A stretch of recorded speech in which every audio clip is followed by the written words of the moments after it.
Pemerintah Kota Palembang menggelar peringatan Nuzul Quran atau malam turunnya Al-Quran pada Ramadan 1436 Hijriah di Masjid Agung Palembang pada Sabtu 4 Juli 2015.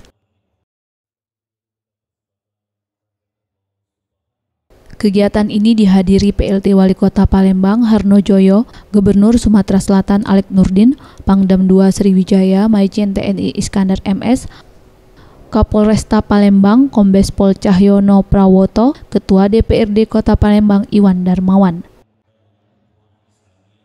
PLT Wali Kota Palembang Harno Joyo yang ditemui usai acara mengatakan, peringatan ini merupakan cara untuk membangun silaturahmi antara pejabat pemerintah bersama para alim ulama dan warga Palembang, sehingga dengan tali silaturahmi yang erat dapat membantu saling mengingatkan kinerja pemerintahan Kota Palembang.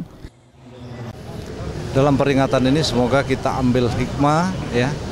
Yang pertama, membangun silaturahim antara pejabat pemerintah dengan para alim ulama yang ada di Kota Palembang ini, sehingga dengan adanya silaturahim yang tidak terputus ini mudah-mudahan dapat selalu saling ingat mengingatkan dalam kebaikan untuk membangun Kota Palembang yang kita cintai ini. Sementara itu, Gubernur Sumatera Selatan Alek Nurdin mengatakan, memperingati malam Nuzul Quran sebagai momentum agar mengingatkan umat Islam, Al-Quran merupakan pedoman umat Islam, di mana Al-Quran mengajarkan menjalin hubungan baik antara sesama, masyarakat dengan pemerintah. Al-Quran pedoman utama kita dalam melakukan hubungan sesama manusia dan juga antar masyarakat dengan pemerintah, insya Allah. Reza Dinata, Sriwijaya TV.